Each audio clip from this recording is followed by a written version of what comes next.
नमस्कार, आप सभी को हमारे पाठ्यक्रम एनिमल हस्बेंड्री ए टेक्निकल अप्रोच यानी पशुपालन एक तकनीकी दृष्टिकोण में स्वागत है। तो आज जो हम पढ़ने वाले हैं, ऑलरेडी हम 11वां सप्ताह में पहुंच चुके हैं और ये है मॉड्यूल जो है प्रेगनेंसी एंड एबॉर्शन यानी गर्भावस्था और गर्भपात। तो इसके अंतर्गत जो विषय में हम आज चर्चा करेंगे वो है pregnancy diagnosis in sheep and goat यानी भेड़ और बकरी में गर्भावस्था की जांच। तो आइए, मैं डॉक्टर दयानिधि जैना, assistant professor, faculty of veterinary and animal sciences, institute of agricultural sciences, Banaras Hindu university, तो आपको पुनः स्वागत करता हूँ। तो आज जो हम पढ़ेंगे तो इसको कुछ पार्ट्स में हम डिवाइड किए हैं।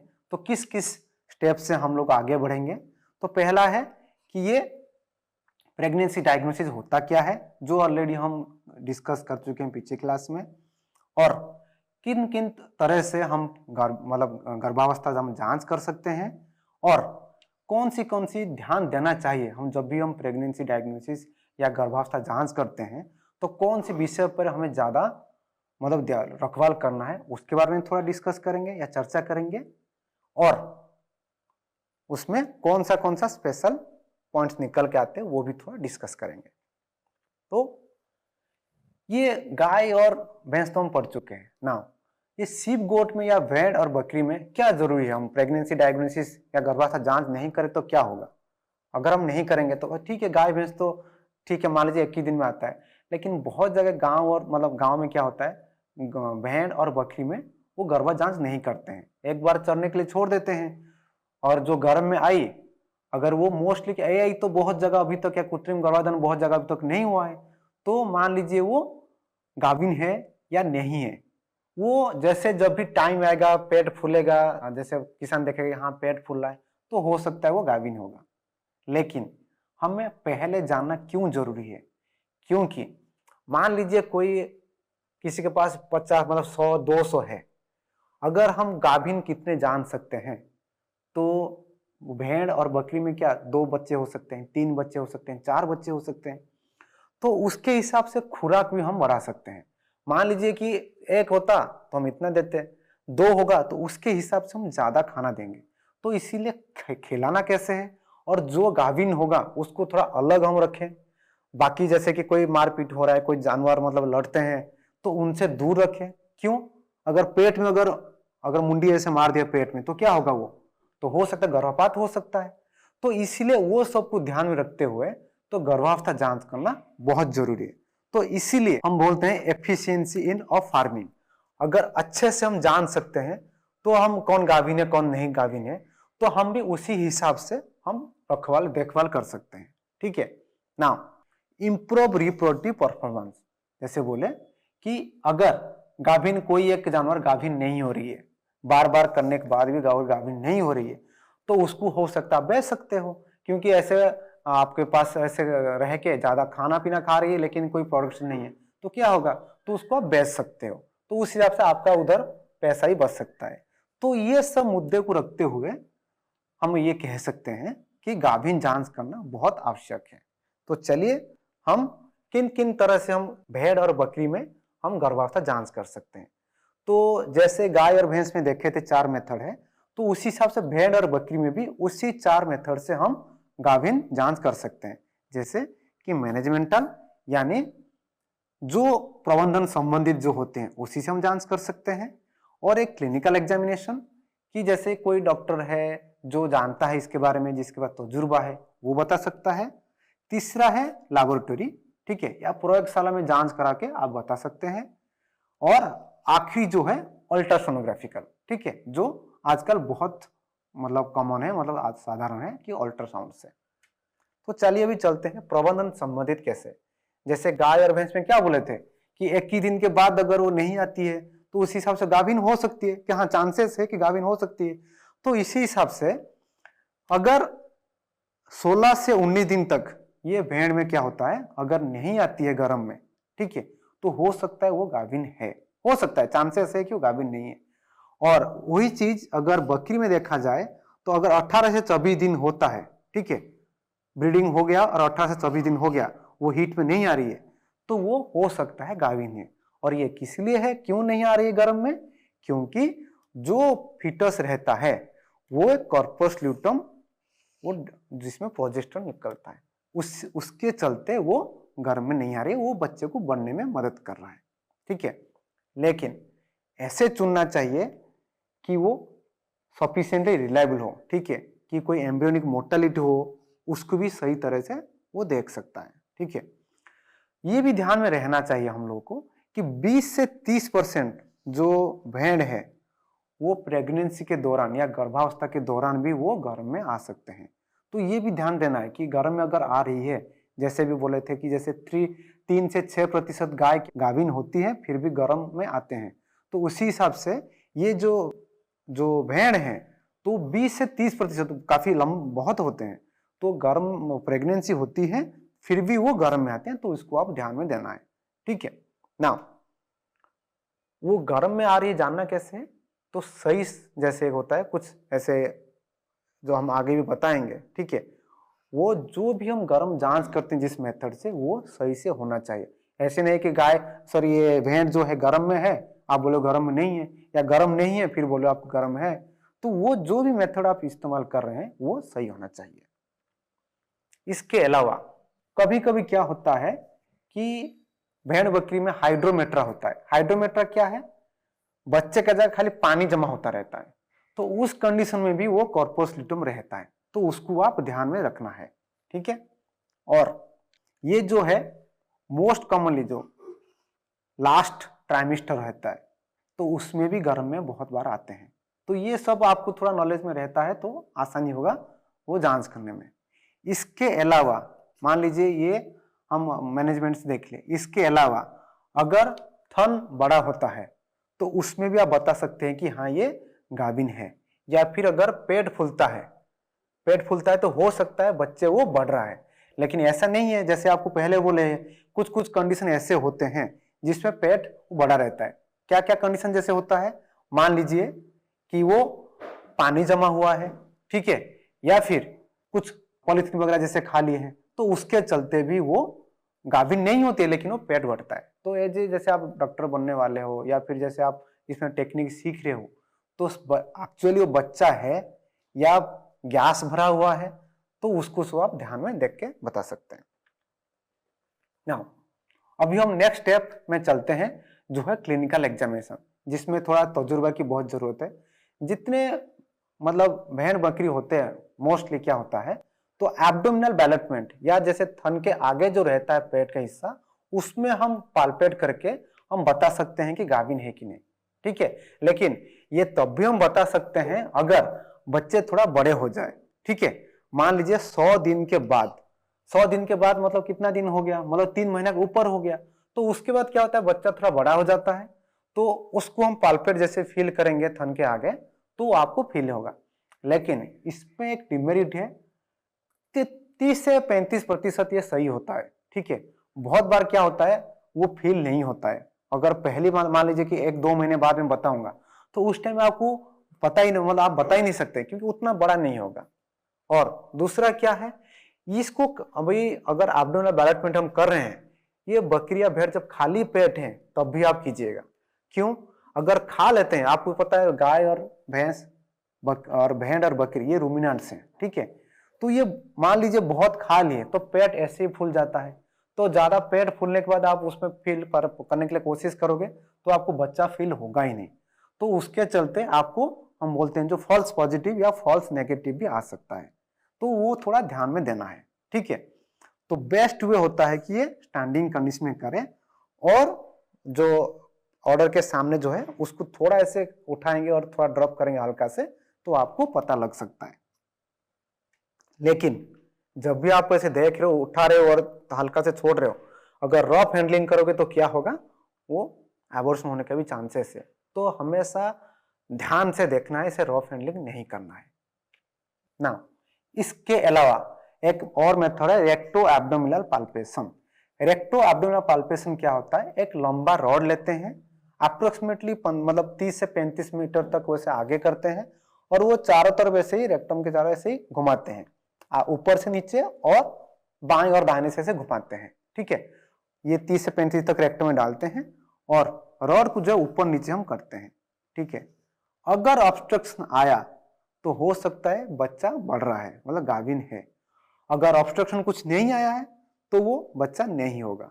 और ये मेथड तब भी करना जब 60 डेज के यानी 2 महीने के बाद हो, ठीक है। मान लीजिए 30 दिन में कर रहे हो, उस टाइम तक बच्चा उतना बड़ा नहीं होगा, बच्चे का जो फ्लूइड होता है इतना ज्यादा नहीं जमा होगा, तो आप रॉड लाके कैसे घुमा रहे होंगे लेकिन आपको कुछ रिजल्ट नहीं मिल रहा होगा। सो जो मिनिमम टाइम होता है जो कम से कम वो 7 दिन होना चाहिए, उसके बाद आप ये रेक्टो एब्डोमिनल पाल्पेशन से बता सकते हैं।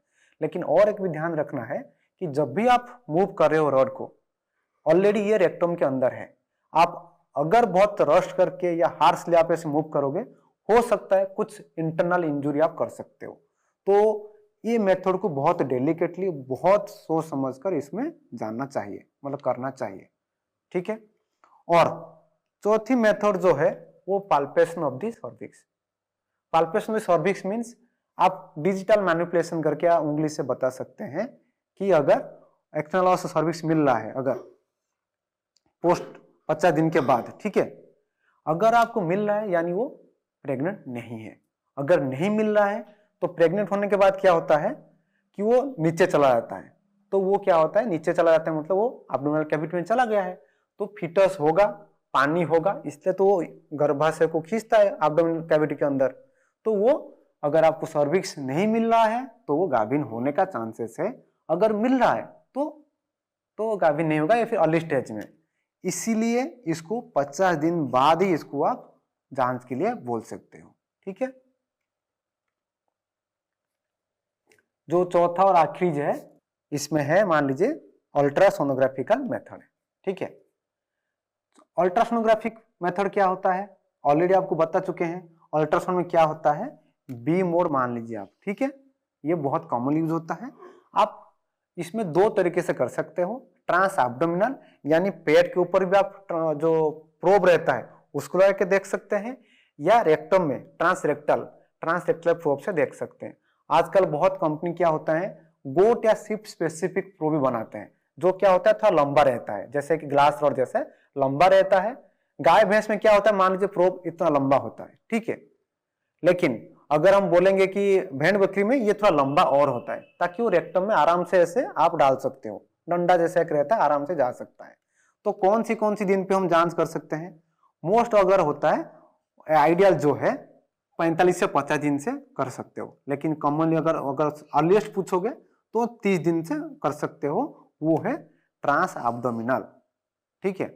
और ट्रांस रेक्टल से और जल्दी हो सकता है, मान लीजिए 20 से 22 दिन के बाद ही आप जान सकते हो, ठीक है ना। अल्ट्रासोनोग्राफी से और एक मेथड अच्छा रहता है, इसमें क्या पता चल जाता है कि अगर हाइड्रोमेट्रा है, पायोमेट्रा है, म्यूकोमेट्रा है या फीटल मॉमिफिकेशन है, क्यों, इसमें रियल टाइम आपको दिख जाएगा कि हाँ बच्चा है कि नहीं है। उस हिसाब से आप भेड़ और बकरी में पता चल सकता है।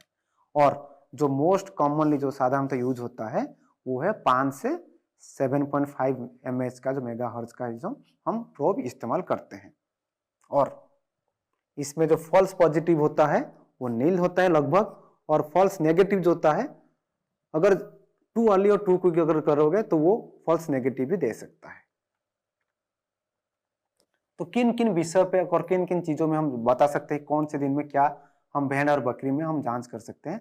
मान लीजिए फीटल फ्लूइड हम देख सकते हैं 20 से 25 दिन के अंदर, फीटल हार्ट बीट 21 से 23 दिन, और फीटस 25 से 30 दिन के अंदर, कटिलिडन जो होते हैं वो 45 से 50 दिन, और फीटल बोन जो होता है वो 70 डेज।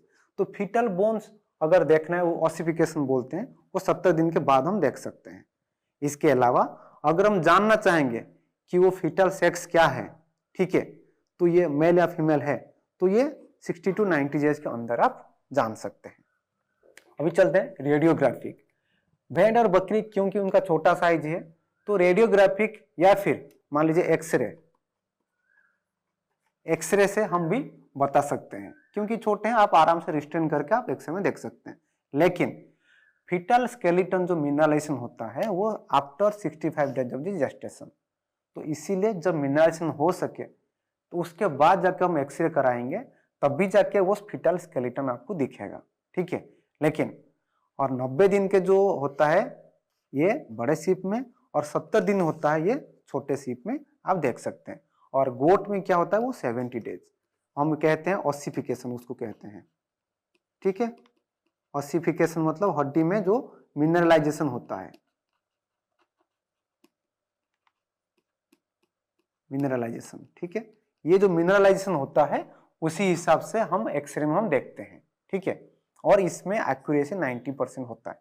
लेकिन इसमें एक डिसएडवांटेज ये होता है कि हाँ, बच्चा जो अंदर है वो जिंदा है या मरा है ये हम नहीं जान पाते हैं। लैबोरेटरी डायग्नोसिस, तो लैबोरेटरी डायग्नोसिस ऑलरेडी हम डिस्कस किए हैं। तो क्या क्या लैबोरेटरी डायग्नोसिस में होते हैं? ईपीएफ यानी अर्ली प्रेगनेंसी फैक्टर, और प्रेगनेंसी स्पेसिफिक प्रोटीन बी, और ईस्ट्रोजन हार्मोन एस्टिमेशन, और प्रोजेस्टेरोन हार्मोन एस्टिमेशन। तो पहला चलते हैं कि ईपीएफ यानी अर्ली प्रेगनेंसी फैक्टर। ये क्या होता है कि एक इम्यूनोसप्रेसिव ग्लाइकोप्रोटीन होता है जो प्रेगनेंसी के बाद वो कॉन्सेप्टस के प्रेजेंस में डेवलप होता है, मतलब सीक्रेट होता है।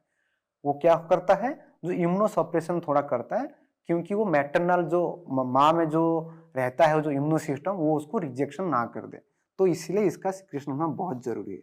और इसका हम कैसे जांच कर सकते हैं? हम जो कहते हैं रोजेट इनहिबिशन बायोएसे, जो माउस में पहले मिला था, ये इस उपाय से हम इसका जांच कर सकते हैं। ठीक है, और जो टाइमिंग विंडो क्या है वो है as early as 24 hours after mating.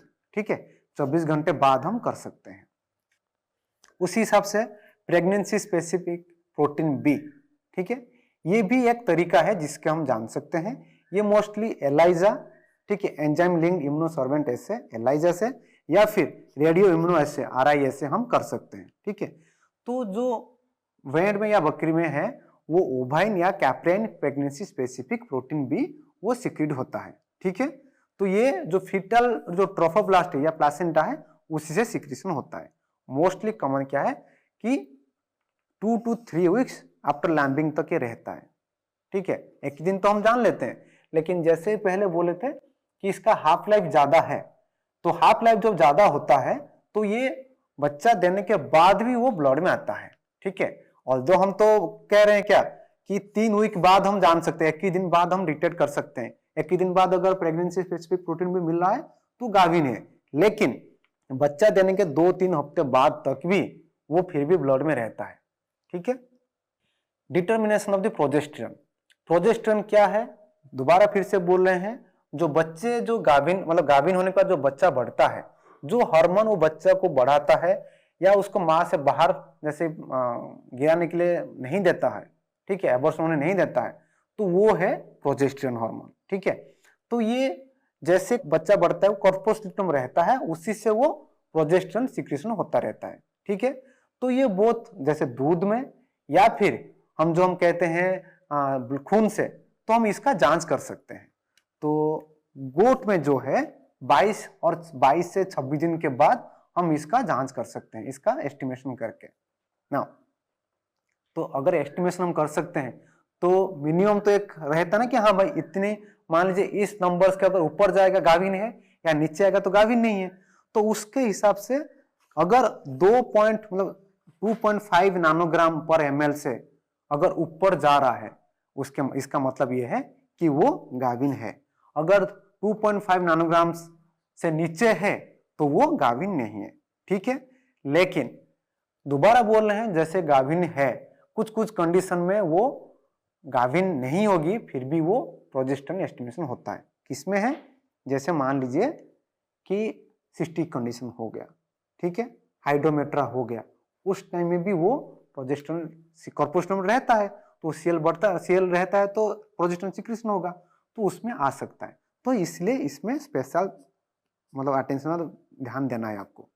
ठीक है, और तो और एक तरीका क्या है, इसमें एक डिमेरिट जो है इसका नेगेटिव जो नेगेटिव ये है कि कितने बच्चे हैं ये बता नहीं सकता है, क्योंकि भेड़ और बकरी जो है उनमें एक से ज्यादा बच्चा रहता है, तो ये एस्टिमेशन से नहीं पता चल सकता है कि कितने हैं, जो कि वो अल्ट्रासाउंड से पता चल सकता है। इसके अलावा एक है ईस्ट्रोन सल्फेट। ठीक है, ईस्ट्रोन सल्फेट क्या है, तो जो फीटस जो कॉन्सेप्टस रहता है वो प्लासेंटा से या फिर प्लासेंटोम से ये रिलीज होता है। फीटस जैसे डेवलप होता है उसी हिसाब से ईस्टर्न सल्फेट रिलीज होता है। अगर ईस्टर्न सल्फेट हम ब्लड में मिल रहा है या मिल्क में हम निकल पा रहे हैं, मतलब एस्टिमेशन कर पा रहे हैं, तो इसका मतलब वो भेड़ या बकरी गाभिन हो सकता है। ठीक है, तो ये जो मिनिमम दिन इसका जरूरत है वो है 40 से 50 दिन। ठीक है, तो इससे पहले वो नहीं होता है, 40 या 50 दिन के बाद हम इसका गाभिन हम जांच कर सकते हैं इस मेथड से। बकरी में और एक इसमें इंपोर्टेंट है कि ये सीडो प्रेगनेंसी से भी बता सकता है कि गाभिन है कि सीडो प्रेगनेंट मतलब गाभिन नहीं है, ये भी बता सकता है।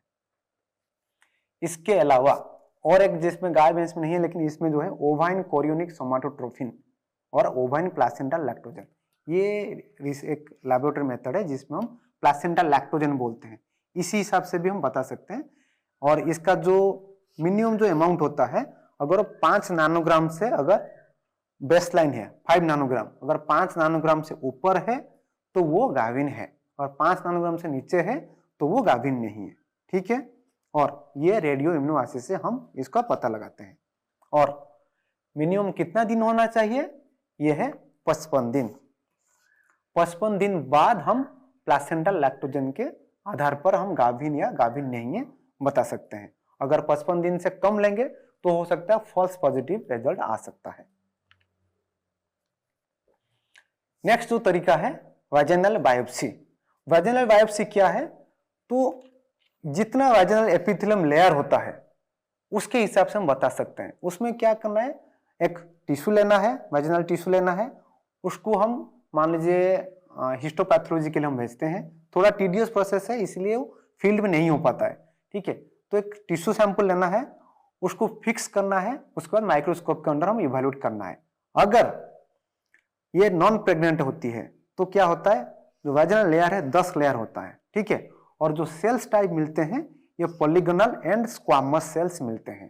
ठीक है, वो साइज रहता है थोड़ा पॉलीगोनल ऐसे रह के पॉलीगोनल सेल्स मिलते हैं। और मोस्ट इंपोर्टेंटली जो ज्यादा ध्यान देने की विषय है, वो जो सेल लेयर है 10 से ज्यादा होते हैं। वही अगर 4 से 5 लेयर रहता है कंपेरेटिवली वो पतला रहता है, तो उस हिसाब से हम बता सकते हैं कि हाँ ये गाभिन होने का चांसेस है, मतलब हाँ गाभिन हो सकती है या नहीं। लेकिन ये मिनिमम 40 दिन तक होना चाहिए। 40 दिन के ऊपर होता है तो हम जान सकते हैं, और 40 दिन से नीचे होता है तो नहीं जान सकते। लेकिन ये सबसे बड़ा जो है उसका ड्रॉबैक का जो डिमेरिट है कि बहुत टीडियस प्रोसेस है और फील्ड में होने का चांसेस बहुत कम है, क्योंकि वहाँ इतनी फैसिलिटी डेवलप करना लाखों में वो संभव नहीं होता है बहुत जगह ना।